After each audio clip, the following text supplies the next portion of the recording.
جربوا الاختراع الجديد، بمعلقة زبيب واحدة هتعملي بسكوت بدون حليب وبدون بيكنج باودر وبدون مكنة وبدون ادوات نهائي وبدون تشكيل خالص.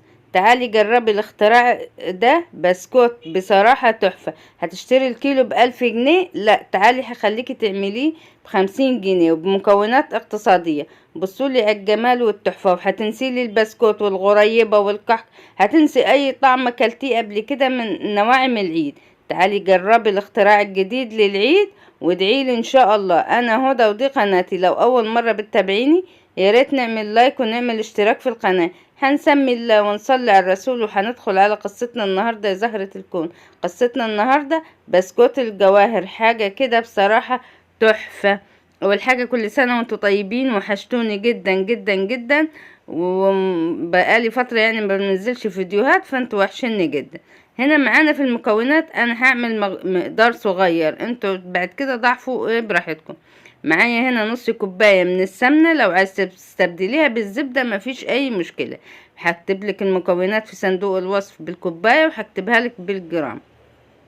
نص كوباية من السمنة، ونحط عليها 3 معالق كبار مطحونين من السكر، ونمسكهم ونخلي شكلهم كريمي زي ما انتوا شايفين كده بالظبط. اضربي بايدك، اضربي بالمضرب، اضربي زي ما انت عايزة، المهم يبقى القوام معانا ايه زي ما انتوا شايفين كريمي. هنا معايا كوباية دقيق بس كده، ولا هنحط فانيليا ولا بيكنج باودر ولا اي حاجة في البسكوت ده. بسكوت الكيلو بتاعه ب1000 جنيه، انت هتعمليه ب50 جنيه ان شاء الله. بس كده، واحنا هنحط الدقيق شوية بشوية، مش هنكتر ايه، يعني مش هنحط الكوباية كلها مرة واحدة. هنشوف ايه كمية الدقيق مع كمية السوائل اللي معانا، وعجني بايدك كده زي ما انت شايفة لغاية ما نوصل للقوام اللي احنا عايزينه. بس كده تمام. صلوا على النبي كده في الكومنتات. بصي لمي معايا الدقيق لغايه ما تشربي الدقيق كل ايه، يعني السمنه تشرب الدقيق. وبعد كده ايه، شوفي هنحط ايه. هنا اي نوع مكسرات موجوده عندك، معلقتين كبار فستق، لوز، جوز، اي حاجه عندك حطيها. فول سوداني، اطحنيهم كده بالسكينه، يعني فرميهم بالسكينه مش في المطحنه، خليهم حبيبات. وبعد كده هاتي معلقة من الزبيب وامسكي برضو افرميها بالسكين، ايه قطعيها قطع كده صغيرة خالص. بس كده، وعجنيهم مع العجينة زي ما انتوا شايفين. طبعا ايه، العجينة ماسكة في ايديا، يعني معناها لو احنا عجينة بتبقى ملزقة. هنحط الدقيق زي ما قلتلك شوية بشوية لغاية ما نوصل للقوام البسكوت اللي احنا عايزينه. بس كده تمام. انا ما خدتش كل الكوبايه طبعا، على حسب نوع الدقيق. شايفين البسكوتة طبعا كده كده احنا ما بنعجنش في البسكوتات عامه، بس لازم نوصل لدرجه معينه من القوام اللي احنا عايزينه. بس كده تمام. انا خلصت معايا العجينه، وفاض معايا معلقه او اقل من معلقه من الدقيق. بصوا من بره تحسوها ايه، ملمسها ناعم، بس لما تعمليها كده بصوابعك تلاقيها مخرشفه كده زي البسكوت.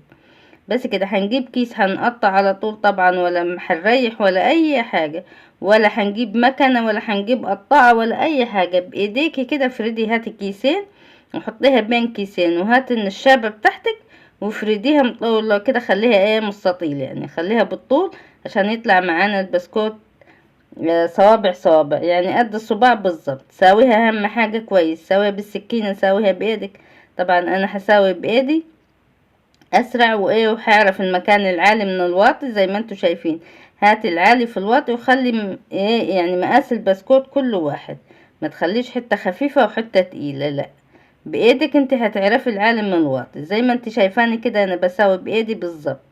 انا سايبالكم ايه كل الطريقه عشان البسكوت ده اول مره طبعا، فلازم ايه تشوف الطريقه صح علشان تعرفي تعمليه يا ستي كل يا زهرة الكون. بس كده، وهات السكينة، وايه لو عايزة تساوي من هنا ومن هنا عادي مفيش مشكلة، براحتك انت يعني. هات السكينة وقيسي قد الصباع واقطعي كده بالظبط زي ما انت شايفان. بعد كده شيليه بالسكينة وحطيه على الصينية على طول. بصوا اهو، هوريكي برضو من قريب السمك بتاع البسكوتة بتاعتنا. بصوا اهو، شايفين؟ شيليه كده بالراحة. ممكن انت تريحي برضو العجينة مدة مثلا 5 دقايق في التلاجة، وبعد كده اشتغلي بيها مفيش مشكلة.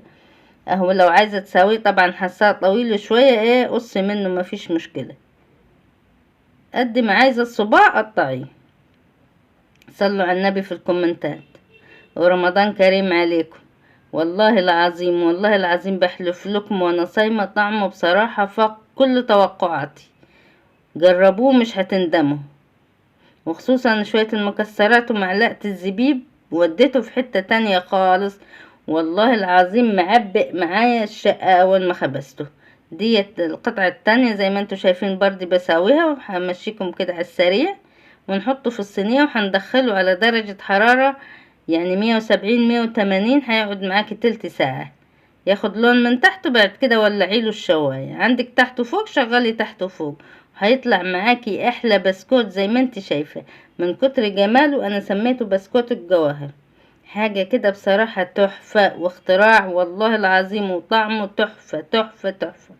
هتنسي طعم البسكوت، وهتنسي طعم الغريب وطعم الكحك وطعم السبلي وطعم اي نوع من العيد. هو هتحس بطعمه كده مختلف. عايزاكم تجربوه يا زهرة الكون. واهم حاجة دعوة حلوة ايه منكم، واهم حاجة تصلوا على النبي في الكومنتات. شوفوا لي الجمال، شوفوا لي التحفة. ده من كوباية الدقيق، وفي تاني برضو مش بس دي. احلى ضيافة واحلى هدية جايالكم بيها. طبعا انا ليا فترة بنزلش فجبت لكم هدية وجيت بيها زي ما انتوا شايفين. احلى بسكوت.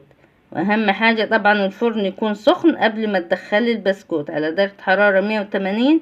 هيقعد معاكي تلت ساعة، ولازم تسيبيه إيه يعني يستوي معاكي. شايفين شكله من جوه ازاي تحفة.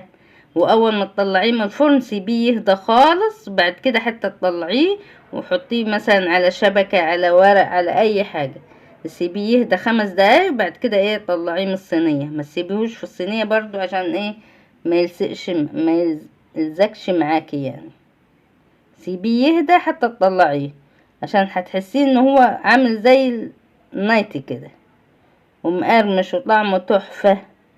بصوا معايا على الجمال والتحفة. انا عايزاكم تجربوه واحكموا انتوا بقى. انتوا اي نعم دي صورة، بس انتوا جربوه والله العظيم بحلف لكم تاني وانا صايمة. طعمه بصراحة فوق توقعاتي، رغم انه بالسمنة مش بالزبدة، وسمنة عادية سمنة نباتي. لو عملتيه بسمنة بلد هيبقى تحفة. ومع السلامة. شوفوا